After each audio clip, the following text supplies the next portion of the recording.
Hello everybody and welcome to Civ House. I'm Rob. Today we're going to be taking a look at the newest Civ, Silla, that's going to be coming out next week.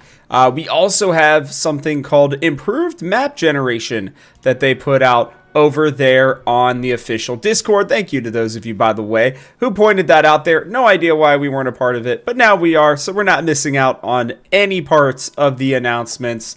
And I'm really excited to go through these. We're going to continue to do them as things get released.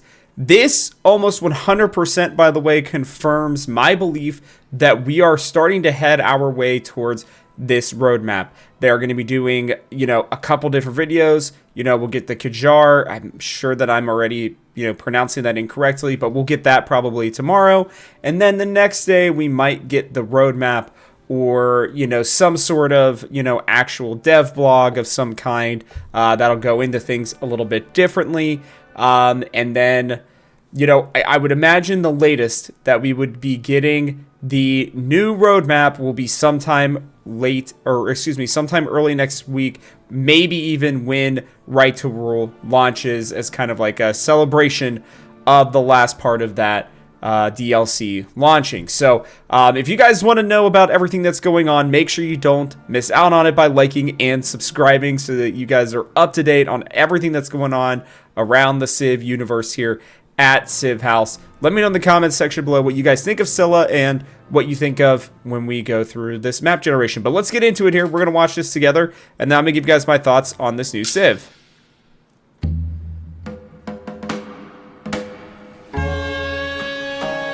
Because I don't know much about this, other than I believe it's early Korea. Okay, unique units. Looks like a unique merchant, as well as an archer of some kind. Unique quarter.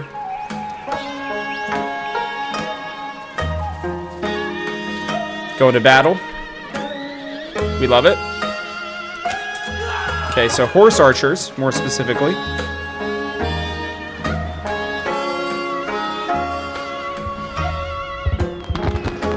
Alright. Alright, cool. So there's Silla. Now let me...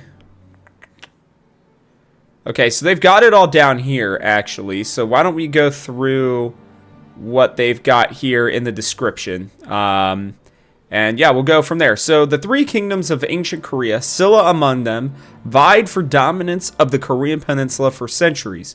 The states would sometimes ally with one another, as well as with Japan and China, to stay in power.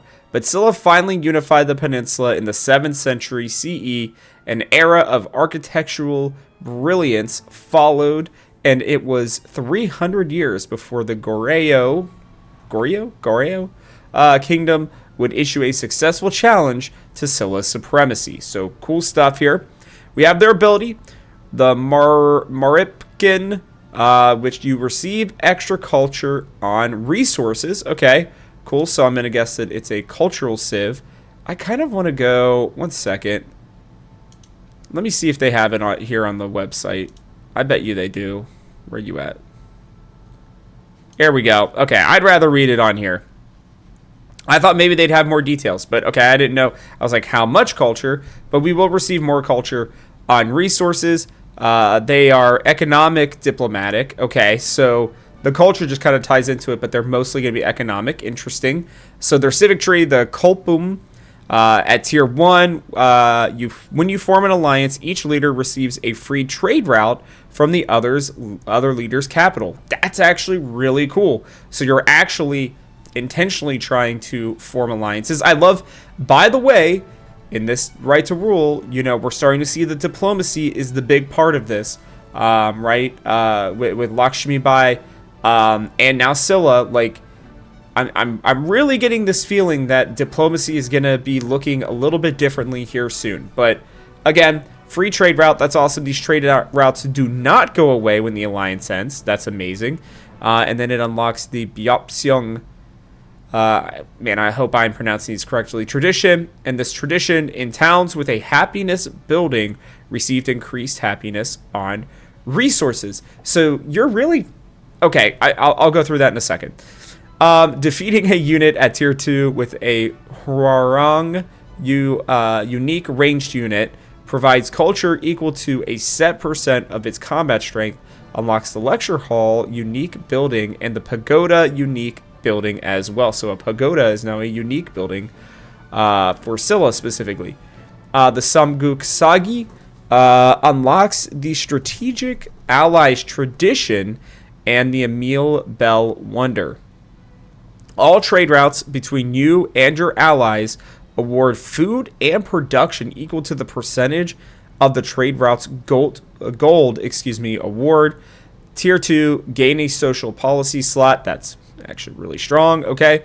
The Seonggol unlocks the Songdae Gyeong unique merchant unit, unlocks the Golden Road tradition. And this tradition increases science for each imported resource. Wow. Okay, the Jingle.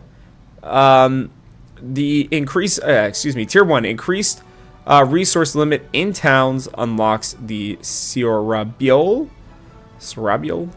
tradition, which increases gold and influence on resources slotted into trade outpost towns. Increased land trade route range in all settlements for the tier 2. That's super strong, I feel like. The unique infrastructure is a dragon temple, is a unique quarter, which is increased gold for every resource you have slotted in the city. Dude, gold yields, just yields in general from trading, are going to be ridiculous with this city, with this civ. The lecture hall culture base, increased resource limit if built on rough terrain, so you're going to want to do that intentionally, obviously. And then the pagoda, happiness base, gain influence adjacency bonus with mountain tiles and natural wonders. So you're going to want to build on rough terrain, mountain tiles, and then have that dragon temple in there as well, kind of up in your mountains, which is pretty cool. This is their unique unit, the Songdae which is a unique merchant unit. When you create a trade route to another settlement, receive a set amount of gold based on your relationship level. Okay, effect scales based on game speed. So if you're, I would assume if you're in a better relationship, that would get you more gold. That's kind of crazy. Now, I'll talk about it here, but I'm a little worried about influence, but we'll figure that out. The Hwarang, a unique ranged unit, increased movement and increased attack range. Okay. Counts as a cavalry unit, has increased bombard strength relative to the unit it replaces. That, yeah, it seems to be obvious, especially with the increased attack range, which is great. The fact that you can just be running around behind the battles, right? You put, some sort of whatever you would like for it to be, melee unit up front, and then you have the Hwarang just running around those back lines, just kind of doing their own thing. You could also use them as like little strike cavalry where you're attacking and then getting out. Pretty cool stuff there. Then the Emil Bell, gain the unique diplomatic endeavor Ginsig agreement that gives food to both leaders' capitals. Gain a diplomatic attribute point, must be built on rough terrain. This wonder is available in the base game. Starting biases are on rough and grasslands. Gameplay tips: alliances are key to Silla's strategy, so keep those relationships friendly and manage your influence wisely on endeavors. So that's what I was going to say. These guys are going to be awesome, but you are going to want an influence-based leader to probably be the one piloting this civilization, right? So, your Machiavelli, I think, would fit incredibly well. Obviously, economic, diplomatic would be absolutely outstanding. I'm sure you could do some pretty crazy, awesome things with him. And then I think Lakshmibai as well could be an interesting one, but you're going to need that to allow for your influence to be there in a big way. I guess maybe, yeah, Machiavelli would probably be even better than Lakshmibai because you're not getting as much from city-states with this civ, right? It's more about alliances with other leaders, other civs, right? So it's kind of crazy. I feel like if you can find resource-rich, nations to trade with, right? And you keep those alliances strong, and you are just sending out these, Songdaedyung, unique merchants onto them. You're just like rolling in gold, and it will help you for when you need to be, you need to use something other than just influence, right? To help, improve the rest of your civilization. I mean, it's pretty incredible that you're getting increased culture on resources. Then you're combining that with just a free trade route, which would be awesome. You're able to use the Songdaedyung, although I think that I'd wonder how that would work.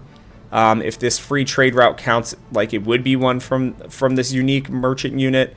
It doesn't seem like it would be, so it'd almost be like better for you to get your unique merchant units in there for the trade route. But I guess if you can get an early trade alliance, it still obviously would help if you don't have as many of the merchant units that you would need. But then, your unique units, which are strong, by the way, not only are they able to have unique or better movement, like I think sneakily this could be a very good early game militaristic civ if you really wanted it to be. But there's also, enough culture, right, between these two. That I think you could absolutely go down the cultural legacy path, even more so than the economic one, and do some pretty outstanding things. Just the strategic allies, right? Like, you don't necessarily want to be at war, but if you have to be, you have maybe your really strong alliances with a couple of different civs, and then the other ones, it's just you're using this Hwarang, unique ranged unit to just, build up culture. You're almost maybe even using city-states as just a way to get these units stronger and to just continue to get free, essentially, culture. And then, you'd potentially even want to rush this right here because, like, I love the fact that, some of this is connected to towns, right? We're seeing towns, I think, getting more and more love, with settlements. Obviously cities are still generally stronger, but I like that they are kind of, allowing you to kind of go down the route of what your towns are going to be like. I really, really love that about this game right now. But that increased land trade route, range in all settlements is kind of crazy, right? You add that plus the one to the trade outpost towns. There's no way in Antiquity, especially, that you should have any problem trading pretty much around the map and getting whatever you would want to. And like I said, at that point, you're just trying to, I think, be allied with certain people. It almost feels like this would be a better, build and everything, a better skill set, ability set, everything like that for, specifically for like an exploration age civ. If I'm being honest with you, but I think it's still going to be pretty strong, in the Antiquity age. So we will have to see. I'm very intrigued by this one. This is definitely up my alley in terms of play style. I could see how it would work within the game. You guys will need to let me know what you think. Like, what leaders would work with it? How would you play this one? Maybe helping out other people as we get ready for the game to launch. But let's get into this next part here. Improved map generation. So, craziness here. Hello, like they're actually giving us a full-on, look under the hood of what they're doing for this game right now, to kind of see why things maybe weren't as good before and then how they will be after. I have not read this at all. I scrolled down really quickly. I saw some cool stuff that they have down here, so we'll get to that here in a minute. Hello, Civ fans. Ken Prixma. I apologize, Ken. Senior graphics engineer at Firaxis Games. I'm here to share some behind-the-scenes updates on map generation. When Civ 7 first launched, the map generation technique we used focused on ensuring balanced play while following some new gameplay rules around things like deep ocean and distant lands. No surprise there. I think the distant land part was obviously a pretty important part of this, so I'm interested to see how they're going to be changing it all. This technique, which had its roots in previous Civ games, created fair maps, but also made them predictable. This caused the exploration phase of the game to potentially be less rewarding, which is a problem when the first X in the 4X is Explorer. We heard that from you that maps felt too repetitive, and we agreed. Something else we heard loud and clear from the community is that the straight-edged coastlines that could occurred pretty often between two major halves was hindering the play experience. Part of the fantasy of Civ is that you're playing an alternative history of Earth. That is huge right there, right? That's kind of the whole point of the Civ games. And when the maps don't feel plausibly Earth-like, it detracts from the experience, outside some exceptions like perfectly balanced multiplayer where you're opting into a mirrored game. Yeah, exactly. So we made some big updates with 1.2.5. We wanted map generation that felt more natural and less repetitive while still keeping balance in mind where it matters. Out of that work came two brand new map types, from continents and islands, two large continents with islands, and Pangea and islands, one large continent with islands.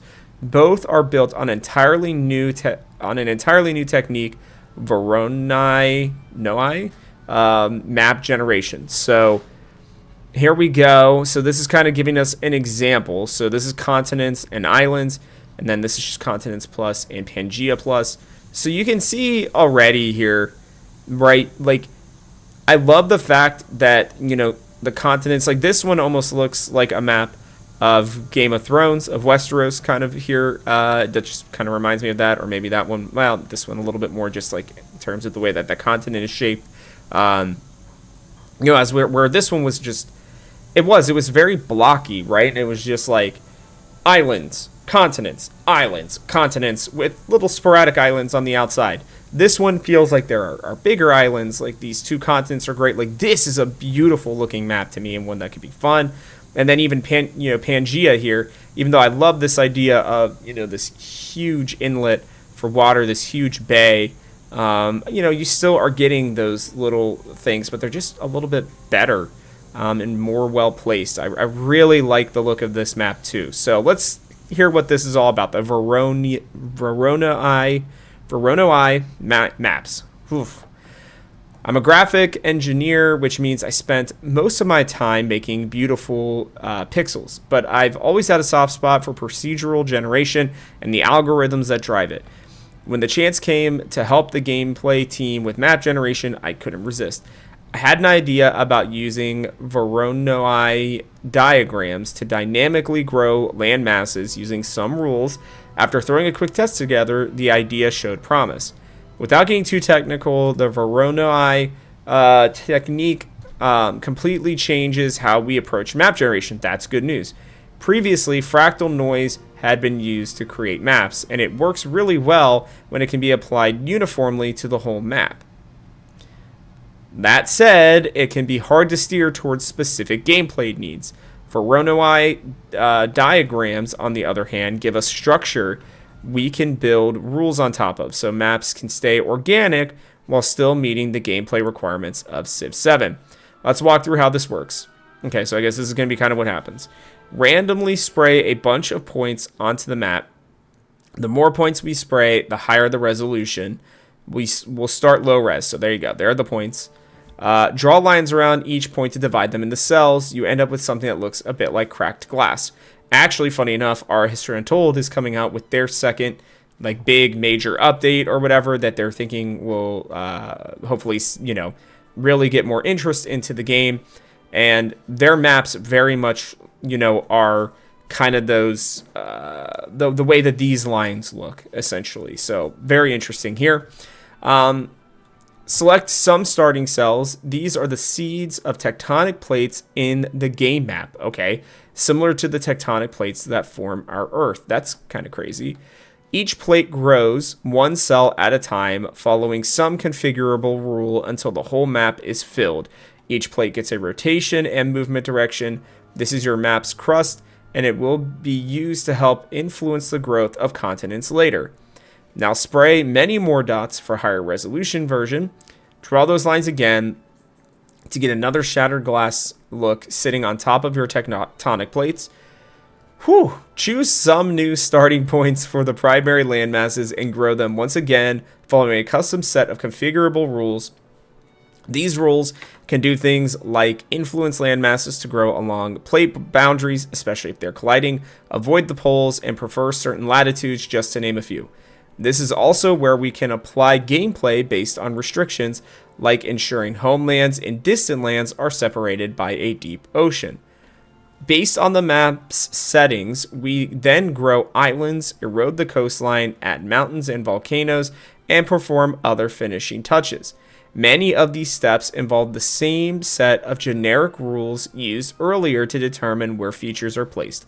Once finished, we overlay the hex grid and then hand the map off to the gameplay layer, to determine tile types, yields, resources, starting locations, and more. Kind of crazy, actually, when you look at it like this, right? So it's going through each of these things, it's populating now. Yeah, you've got your mountains and everything, and then they just add the rest of it in. So this just feels like a more complex way to kind of set those. You could see those tectonic plates. Then they put in the areas again, and now these are all turned into the hexagons that we all know and love. So, I mean, it's a really creative way for them to kind of solve this problem, you know, and they do so by using procedurally, you know, generated maps, and it just kind of puts this all together over time, which is pretty incredible, to say the least, that it's doing this for each one of our games. Kind of crazy. Okay, so the result is that the maps are far more varied and look more natural. Things that were impossible before can now appear regularly. For example, homelands and distant lands might be north and south of each other. Thank you. That was one of the things I was wondering the entire time, is I was like, why does it have to be east and west? North and south, I think, would be awesome. I kind of hope one day that we'll be able to have, you know, like 4 continents, right? Like, you know, one in the north, west, east, you know, southeast and southwest. And I think that would be really cool as well. But I think that'd be really hard. That's kind of what I had envisioned personally with exploration when it came out, but that's okay. Either way, obviously they'll be able to do it with islands, but I'm talking about like 4 distinct continents. I think would be really cool. Sorry, moving on though. Okay, continents may share a large border, be connected by a small isthmus, like we see with Constantinople, right? Or be separated by a sea. There may be a chain of islands between homelands and distant lands, or maybe there won't. The islands could be all clustered in a corner or scattered around. They're even allowed to merge, possibly causing a continent-supersized island. Or continent-sized super island. Yes, okay, that's what I'm talking about. That's cool. One thing to keep in mind is that we intentionally tuned the settings to generate normal maps, i.e. natural feeling maps, with standard gameplay about 95% of the time. This means there's a small chance for a super weird layout. Part of the fun of civs is sometimes landing on a bizarre start or a weird map thanks to the RNG gods. If you land on an odd map, please share those. Okay? Most importantly, this all means that while you're exploring your starting location and surrounding area, you cannot make any assumptions about the shape of the world. When playing on these new maps, I felt the mystery and excitement again as I explore the early game and have no idea what's going to appear on the next text. That is 100% the most important part, along with the fantasy of Earth. It is something that has really and truly been missing in the game. They've had beautiful maps. Like, I've had some really good ones, you know, that I've really enjoyed, but trying to find where things are and where strategic, you know, choke points can be and stuff like that is so important. And you know, having this now where you can see like the way that this map is populating and everything, it just makes it more enjoyable, right? It makes it more fun to explore and kind of find how, you know, the rest of the world is going to be. I remember a Civ 6 map, like, it's just stuck in my head right now, where I had like a huge mountain range that was like, I started as Rome, like right here. I had a huge mountain range that went like, I don't know, felt like 30 tiles or something like that. And I finally got around it to the other side, and it was mostly just, you know, tundra and whatnot. But I was able to kind of like reestablish like another part of my empire down there, right? And there was strategic choke points to try to get through it. Obviously, this still happens in Civ 7, but it just didn't feel like it was happening as naturally. It just wasn't happening as often. And just having, a more varied map generation instead of just one big blob here, some islands, one big blob there, just it just feels better. So I'm really, really pumped about this new procedurally generated map. I think it's just going to make it so much better. You can see another example here. Let's see this one. So, right, so completely different, right? You got like this huge thing that almost looks like Indonesia, right? With how much space there would be there. I honestly wish there were this many hexes in the game. I think losing all of those spaces, like, right now, like it's not like a ton that are lost, but, it feels like, some of these little clusters and stuff turn into just one big one. Like, let's see right about there. Yeah, that turns into like 2 or 3 instead of the 6 that are there. So I hope maybe in the future they'll have even more.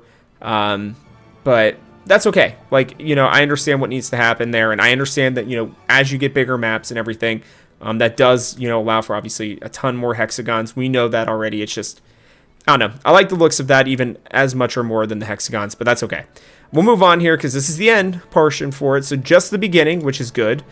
With the release of 1.2.5, you'll find new maps named Continents and Islands, Pangaean Islands, that use this new approach, with the former being the new default in single-player games. That's great. If you like to play with the old maps, they are still there under their original names. I can't imagine many people will, other than for maybe multiplayer, like you said. These older maps may be preferred in multiplayer settings, there you go, where the lower variance helps keep the game balanced among players.